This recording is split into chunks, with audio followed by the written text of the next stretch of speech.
Hello students, स्वागत है एक बार फिर से आप सभी का मेरी कक्षा में। मैं हूं राजेश शर्मा और आप देख रहे हैं मेरा channel study time by Rajesh Sharma. और आज की इस क्लास में हम पढ़ेंगे कक्षा 12 की अंग्रेजी की बुक फ्लेमिंगो का 8th चैप्टर गोइंग प्लेसेज। और यहाँ मैं लेकर के आया हूँ आपके लिए इस चैप्टर का 3rd पार्ट। और इससे पहले हम इस चैप्टर के 1st और 2nd पार्ट पढ़ चुके हैं। इसके अलावा हम इस बुक के 7 चैप्टर्स भी पढ़ चुके हैं। और यदि आपने मेरे लास्ट वीडियो नहीं देखे हैं तो मेरा चैनल सब्सक्राइब कर लें और वहाँ जा कर के आप मेरे लास्ट वीडियो देख सकते हैं। इसके अलावा यहाँ पर भी हम इस चैप्टर का अंग्रेजी से हिंदी में ट्रांसलेशन करेंगे, एक्सप्लेनेशन करेंगे, और जो भी यहाँ पर आपके डिफ़िकल्ट वर्ड्स आने वाले हैं उनकी भी हम हिंदी मीनिंग्स देखेंगे। इसलिए बने रहें मेरे साथ और देखें वीडियो को शुरू से अंत तक। तो आइए शुरू करते हैं। Let's start. The table lamp cast an amber glow. Amber glow का मतलब होता है पीली रोशनी, यानी धुंधली सी पीली रोशनी। तो जो टेबल लैम्प था वो पीली और धुंधली रोशनी कास्ट कर रहा था, पैदा कर रहा था अक्रॉस हर ब्रदर्स बेडरूम वॉल, उसके भाई की जो शयन कक्ष था उसकी दीवार के ऊपर, and across the large poster of United first team squad. इसके अलावा यूनाइटेड की प्रथम श्रेणी की जो टीम थी, टीम के जो सदस्य थे उस पर, उनके ऊपर वो पीली रोशनी डाल रहा था। And the row of coloured photographs beneath, और नीचे कुछ और फोटोग्राफ्स थे रंगीन, यानी कुछ रंगीन फोटोग्राफ्स लगे हुए थे। 3 ऑफ देम, उनमें से 3 जो फोटो थे, of the young Irish prodigy, वो युवा आयरलैंड के प्रतिभाशाली खिलाड़ी केजी के थे। तो उनके ऊपर भी वो टेबल लैंप पीली और धुंधली रोशनी डाल रहा था। तो ये यहाँ पर जॉफ के कमरे की, शयन कक्ष की स्थिति यहाँ पर वर्णन की गई है। अब आगे देखिए। Promise you will tell no one, Sophie said. तब सोफी ने अपने भाई जॉब से कहा कि वादा करो कि तुम इस बात को किसी से नहीं कहोगे। Nothing to tell is there, अरे इसमें कुछ कहने की बात ही नहीं है, मैं क्या कहूँगा किसी से। प्रोमाइज जॉब डैड्स मर्डर मी। जॉब मुझसे वादा करो, डैड मेरा मर्डर कर देंगे। यदि तुमने किसी को बता दिया तो पिताजी मुझे मार डालेंगे। Only if he thought it was true. अरे ऐसा कैसे हो सकता है? ऐसा तभी हो सकता है जब तुम्हारी बात में कोई सच्चाई हो, यानी वो ये समझें कि तुम जो कुछ कह रही हो वो बिल्कुल सही बात है या सत्य बात है। Only if he thought it was true, सिर्फ तब जब वो ये सोचें कि तुम्हारी बात सच्ची थी। प्लीज़ जॉफ, कृपया Joff. Christ Sophie you are still at school. हे भगवान, हे क्राइस्ट, हे यीशु, सोफी तुम अभी स्कूल में पढ़ती हो। KG must have strings of girls. KG के पास तो लड़कियों की कतारें होंगी। स्ट्रिंग्स ऑफ गर्ल्स यानी लड़कियों की कतारें। नो ही डजंट, नहीं उसके पास नहीं है। How could you know that, he jeered. तब जॉफ ने उसका उपहास करते हुए कहा, जियर्ड करते हुए कहा कि तुमको ये कैसे पता लगा, यानी तुम ये कैसे जान सकी। He told me that's how.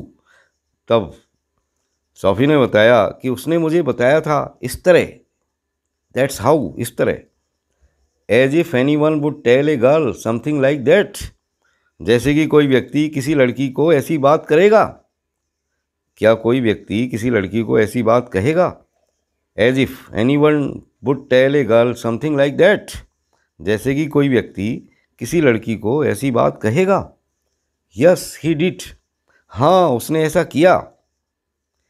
He isn't like that, he is quiet, वह वैसा नहीं है, वह शांत है, क्वाइट है। Not as quiet as all that, apparently, apparently मतलब प्रकट रूप से, स्पष्ट रूप से, उतना शांत भी नहीं है प्रकट रूप में। तब जॉफ ने कहा कि भाई वो उतना शांत भी नहीं है जितना दिखाई देता है। अपारेंटली यानी जैसा दिखाई देता है वैसा नहीं है। It was nothing like that जॉफ, it was me spoke first. ऐसा कुछ भी नहीं था जॉफ, बात पहले मैंने शुरू की थी। It was me spoke first, यानी बात मैंने पहले शुरू की थी। व्हेन आई सा हु इट वॉज, जब मैंने देखा कि ये कौन था, तब आई सेड, तब मैंने कहा एक्सक्यूज़ मी, क्षमा करना, बट आरंट यू डैनी केजी, लेकिन क्या तुम डैनी केजी नहीं हो? And he looked short of surprised, और मेरी बात से वो थोड़ा सा आश्चर्यचकित दिखाई दिया। एंड ही सेड, तब उसने कहा यस दैट्स राइट, हाँ ये बिल्कुल सही है, यानी मैं डैनी केजी ही हूँ। And I knew it must be him because he had the accent, you know, और तब मैं ये जान गई कि इसे डैनी केजी ही होना चाहिए, यानी ये डैनी केजी ही है, क्योंकि उसके पास वही लहजा था बोलने का, वही एसेंट था। एसेंट का मतलब बोलने का लहजा, यानी उसका लहजा ठीक वैसा ही था, यू नो, जैसा कि तुम जानते हो, like when they interviewed him on the television, यानी जब उन लोगों ने टेलीविज़न पर उसका इंटरव्यू लिया था, तब भी उसका बोलने का ऐसा ही लहजा था, और इसी बात से मुझे पता चला कि ये डैनी केजी ही था। So I asked him for an autograph, तब मैंने उनसे ऑटोग्राफ के लिए कहा। फॉर लिटिल डेरिक, छोटे डेरिक के लिए। But neither of us had any paper or a pen, लेकिन हम दोनों में से किसी के पास भी न तो कागज़ था और न ही पेन था। So then we just talked a bit, इसलिए तब हमने थोड़ी सी बात की। About the clothes in Roycey's window, Roycey की विंडो में जो कपड़े थे उनके बारे में। ही सीम्ड लॉनली, वह अकेला दिखाई देता था। आफ्टर ऑल, आखिरकार, it is a long way from the west of Ireland, आखिर तो आयरलैंड के पश्चिमी भाग से यह स्थान काफ़ी दूर है। इट्स ए लॉन्ग वे, काफ़ी दूर है, from the west of Ireland, Ireland के पश्चिमी भाग से। एंड देन, और तब, just as he was going, जब वो जा रहा था, तो ही सेड, तो उसने कहा मुझसे, if I would care to meet him next week, कि क्या मैं उससे अगले सप्ताह मिल सकती थी। He would give me an autograph then, तब वो मुझको ऑटोग्राफ दे देगा। Of course I said I would, तब वास्तव में मैंने कहा कि मैं मिलूंगी। As if he would ever show up, जैसे कि वह तुमको आकर मिलेगा। You do believe me now don't you, तुम अब मेरा विश्वास करो जॉफ, करते हो ना। He dragged his jacket which was shiny and shapeless, तब जॉफ ने कोई जवाब नहीं दिया, वो उगता गया एक तरीके से उसकी बातों से। तब उसने पीछा छुड़ाने के लिए क्या किया, ड्रैग्ड, यानी खींचा अपनी जैकेट को, विच वॉज शाइनी, जो चमकदार थी, एंड शेपलेस, और उसमें सलवटें पड़ी हुई थी, from the back of the chair, अपनी चेयर के पीछे से।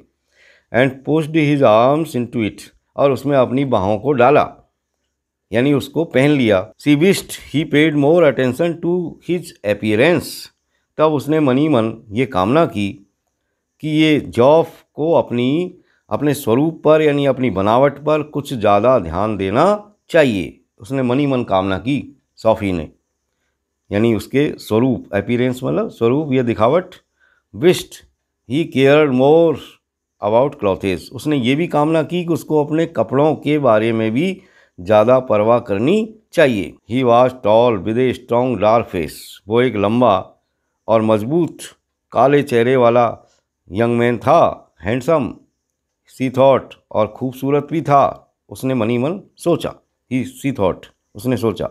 It is the unlikeliest thing I ever heard, he said, तब जॉफ ने कहा कि यह सर्वाधिक असंभावित बात है जो मैंने कभी सुनी है। ही सेड, उसने कहा, यानी ये सबसे अनलाइकलीएस्ट थिंग है जो मैंने आज से पहले कभी नहीं सुनी। On Saturday they made their weekly pilgrimage, pilgrimage का मतलब होता है तीर्थ यात्रा, टू वॉच यूनाइटेड, यानी सैटरडे के दिन वे अपनी साप्ताहिक यात्रा पर गए यूनाइटेड का मैच देखने के लिए। Sophie and her father and little Derrick went down near the goal, Sophie, उसके पिता और छोटा डेरिक गोल के पास नीचे की तरफ गए।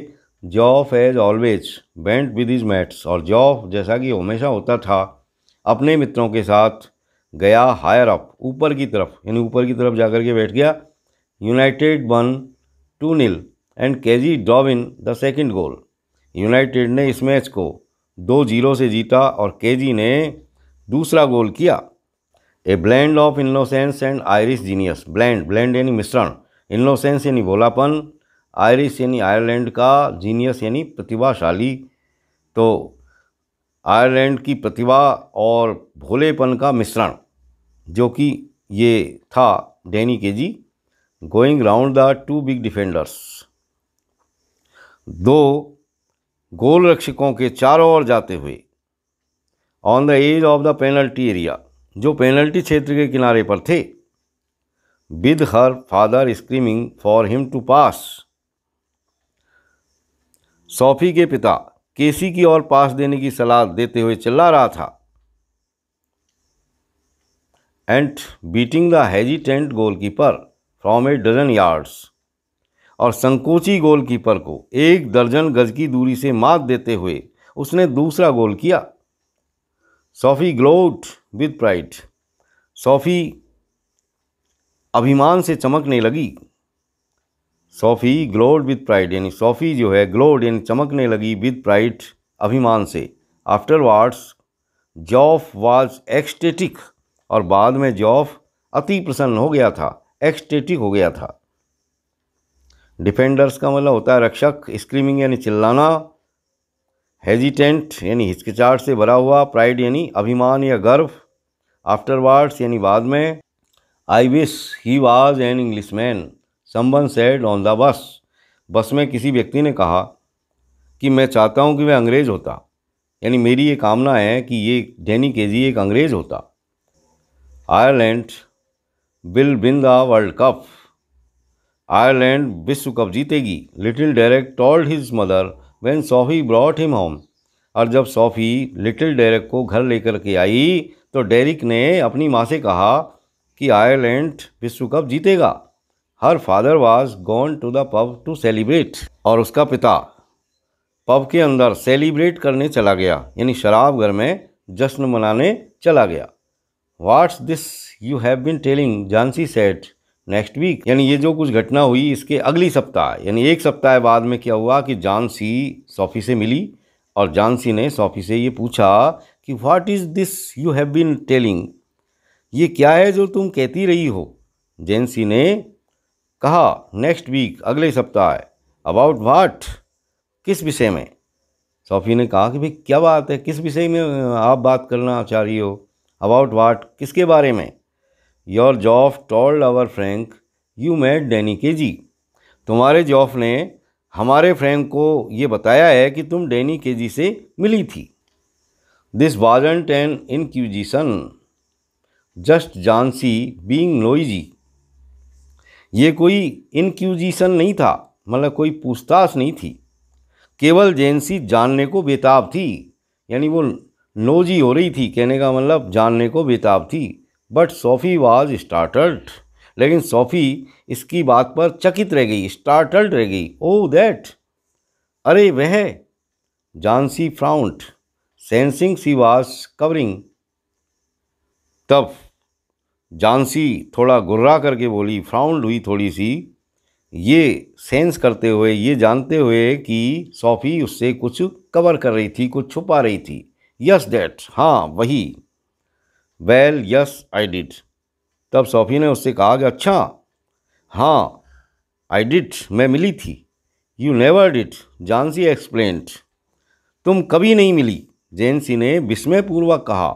Sophie glared at the ground, Sophie glared यानी घूर करके देखना, एट द ग्राउंड यानी ज़मीन की तरफ, तो सोफी ने ज़मीन की तरफ निगाहें गड़ा करके देखा या घूर करके देखा। डैम दैट जॉफ, इस जॉफ का बुरा हो।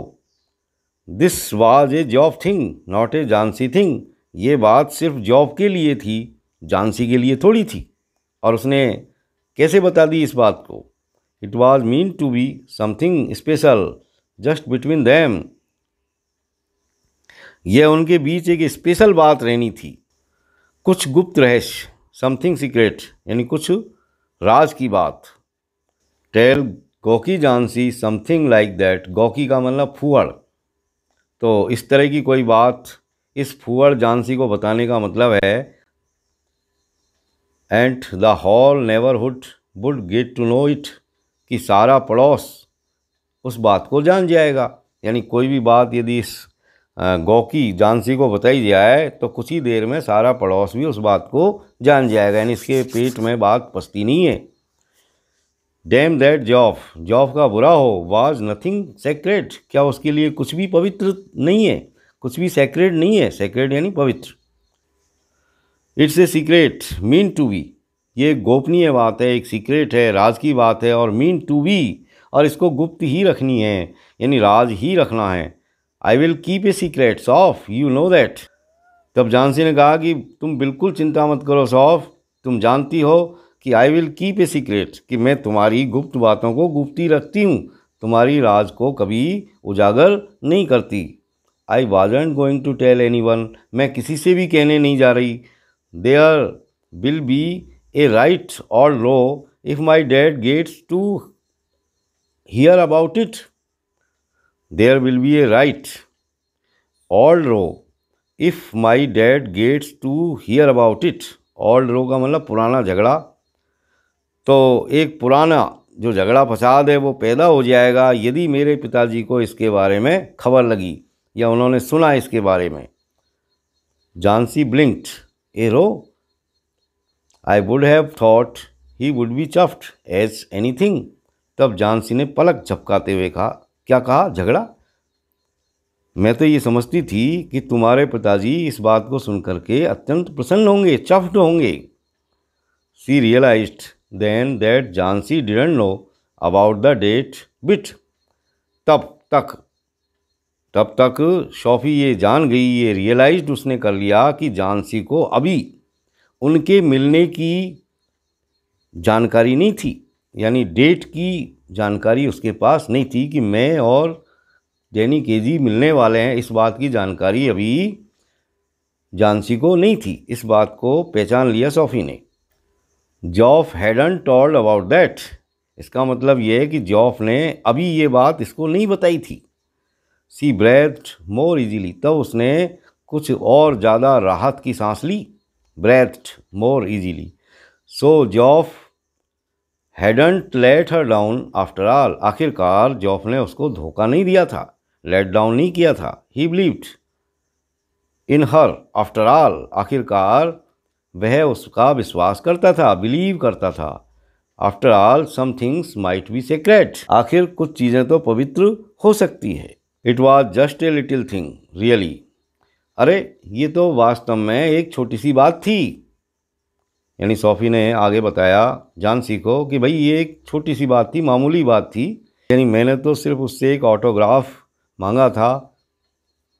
But we hadn't any paper or a pen so it was no good, लेकिन हम दोनों के पास, किसी के भी पास न तो कागज़ था न पेन था, इसलिए कोई बात नहीं बनी। हाउ मच हैड जॉफ सेड, और जॉफ ने तुमको क्या क्या बताया, यानी और कितनी बात बताई जॉफ ने। Jesus I wish I would have been there, तब झांसी ने कहा कि हे जीसस, हे यीशु, मैं भी वहाँ होती, यानी मैं भी मिलती डैनी केजी से जैसे तुम मिली। Of course my dad didn't want to believe it, वास्तव में मेरे पिता इस बात में विश्वास नहीं करना चाहते थे। You know what a misery he's, तुम जानती हो कि वो कितनी बड़ी आफत है, कितनी बड़ी मिजरी है। But the last thing I need is queues of people round our house asking him what's all this about Danny केजी। But the last thing I need is queues of people round our house asking him what is all this about Danny केजी। लेकिन अंतिम बात यह है कि मैं नहीं चाहती कि हमारे घर के चारों ओर लोगों की लाइन लगे और उससे आकर के, यानी मेरे पिता से आकर के लोग ये पूछें कि भाई बताओ ये क्या मामला है डैनी केजी का। तो ये नहीं चाहती भाई झांसी में। ही वुड मर्डर मी, और यदि ऐसा हो गया तो वो मेरा मर्डर कर देंगे। And you know how my मम गेट्स व्हेन देयर ए रो, और तुम जानती हो कि जब कोई रो होता है, कोई झगड़ा फसाद होता है, तो मेरी माँ की कैसी हालत हो जाती है। झांसी सेड हस्ट, तब धीरे से झांसी ने उससे कहा यू कैन ट्रस्ट मी, तुम मेरा भरोसा कर सकती हो सौफ। यू नो दैट, तुम इस बात को जानती हो। अब हम देखेंगे कि आगे और क्या बातें होती है, क्या जानसी इन बातों को ओपन कर देती है, बता देती है सबसे। अब सौफ का क्या होता है, क्या वो डैनी केजी से मिलने जाती है या नहीं जाती है, उसके पिता क्या सोचते हैं, उसके साथ कैसा बिहेव करते हैं, उसका भाई जॉफ इन बातों को कैसे हैंडल करता है। तो ये सारी बातें जानने के लिए आप बने रहें मेरे साथ और देखें मेरा नेक्स्ट वीडियो। तो dear students, that's all for today. See you again in next video. Till then, keep watching my videos. Have a nice time. Have a great day. Thank you very much for watching.